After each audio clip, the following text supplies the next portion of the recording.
When you're finding the values of trigonometric functions given information about an angle for problem types 2 or 3, you'll be given a trigonometric function, for example, sine of theta equals a negative 1/5, and then asked to find two other trigonometric functions. They're also going to tell you what quadrant this is in. So what you want to do to get started is go ahead and start by sketching a picture. So just draw a quick XY axis here. And this is quadrant 1, 2, 3, and 4. You want to be familiar with this for these types of questions. It's going to be really important for the trig section of this class. Okay, so quadrant 3, sine of theta is y over r. So, and they're telling you that's a negative 1 over 5. Now r is always going to be positive, so y has got to be the negative 1 value. Okay, so we're going to just draw this little reference triangle. It's okay if it's not really representative of your value here. So, I mean, you know, if in this case y is going to be a negative 1, so this is going to be a negative 1. It's okay if it looks bigger or smaller than that, it's fine. Okay, that's what I mean by not representative of it. Okay, and then r is 5. So what we want to do is find x. So we find x by using the Pythagorean theorem, x squared plus y squared equals r squared. Plug in the values we know. So x squared plus a negative 1 squared equals 5 squared.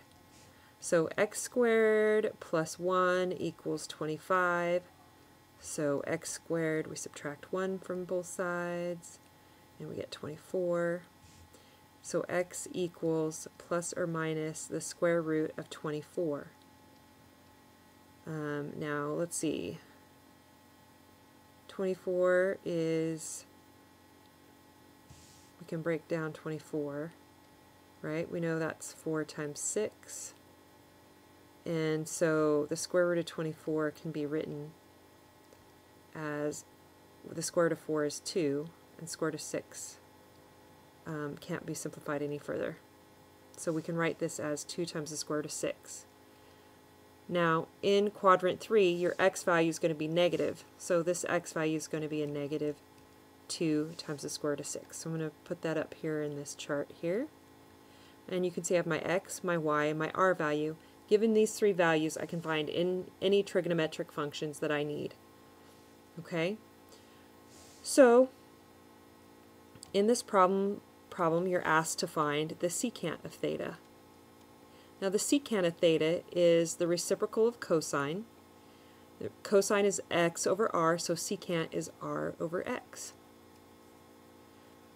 So r is 5, and x is a negative 2 times the square root of 6. Now, we don't want to leave the square root of 6 in our denominator. We want to rationalize our denominator. So that means get rid of the square root out of the denominator.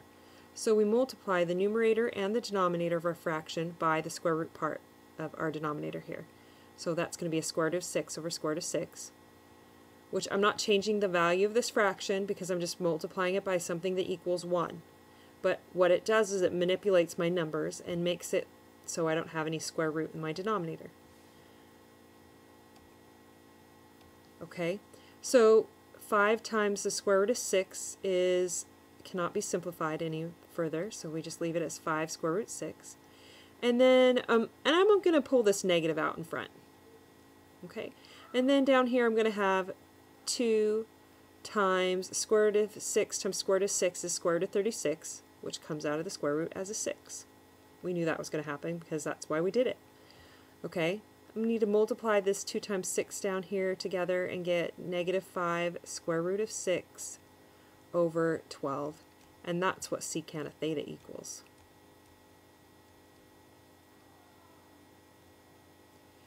Okay, now you're also asked to find the tangent of theta. Well, tangent of theta, remember, I remember tangent of theta because as y over x, because it's like the slope, which is the change of y over the change of x. So,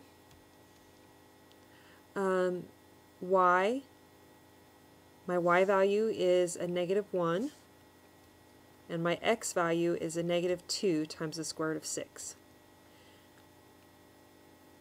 And so we need to simplify this. So we can do a couple things here. First of all, a negative over a negative is going to make it a positive. And then the next thing I notice is I need to get rid of that square root of 6 out of the denominator. So I do the same thing I did before, multiply the numerator and the denominator by the square root of 6. And then let's simplify this.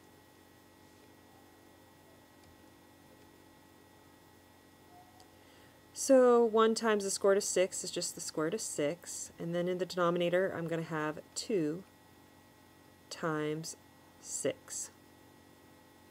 And that's going to give me 12. So this is going to give me the square root of 6 over 12.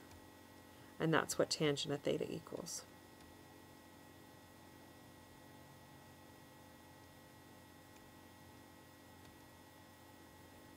Okay, you're going to find that the problem type 3, I'm going to follow the same process. Okay, it's just the only thing different is they're going to give you probably reciprocal functions and different things here. But the concept is the same.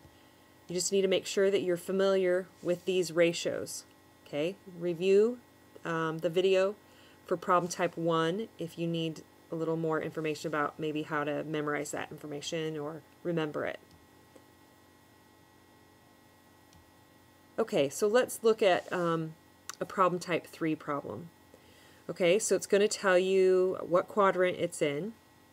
They're going to give you your trig function, and they're going to ask you to find 2 other trig functions. Okay, so we're going to set this up and do this the same way as problem type 2.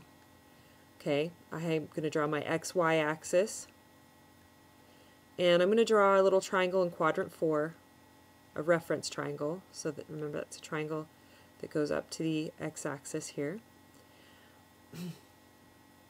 Now, cotangent of an angle, cotangent is the reciprocal of tangent. Tangent is y over x, so cotangent is x over y.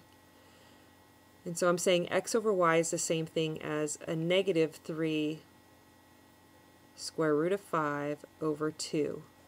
Now that negative, so you've got to look at what quadrant you're in to determine if the x or the y is negative. And so you can see here x should be positive and the y will be negative. So I'm going to let this negative go with the 2 down here. So y will be a -2. And my x value is going to be this top number up here, 3 times the square root of 5. Okay. So x is 3 square root of 5, and y is a -2. Now we need to find out what r is. So we can find r by plugging that into the Pythagorean theorem, x squared plus y squared equals r squared. So you can see instead of using a, b, and c, we're going to use our x, y, and r values. So x is 3 times the square root of 5 squared plus a -2 squared equals r squared. So you can just square each of these separately. So 3 squared is 9, square root of 5 squared is 5, plus a -2 squared is 4, so r squared. So this is going to give me 9 times 5 is 45, plus 4, that's going to give you 49. So you square root 49, and that would be usually plus or minus, but r is always going to be positive, so this is going to be a +7 for r. Okay, now I'm going to replace this here with 7, so I have all my values that I need, and I'm going to go ahead and calculate sine of theta. So sine of theta is your y over your r value. So in this case, y is 7. Oops, sorry. Y is a -2, and r is 7. So sine of theta is a -2/7. Okay, now you're going to find also the secant of theta. Let's do that one over here, a little more space. So secant of theta is the reciprocal of cosine. Cosine is x over r, so secant is r over x. So the r value here is 7, and the x value was 3 times the square root of 5. So just like what we were doing in the previous problem, we need to rationalize the denominator here. So we're going to multiply this by the square root of 5 over the square root of 5.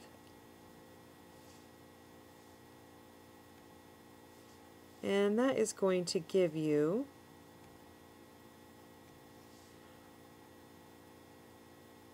we can multiply the top parts together. That gives us 7 times the square root of 5 over 3 times square root of 5 times square root of 5 is going to be the square root of 25, which comes out of the square root as a 5. And so that's going to, let's simplify that, 7 square root of 5 over 15. And that's what secant of theta equals.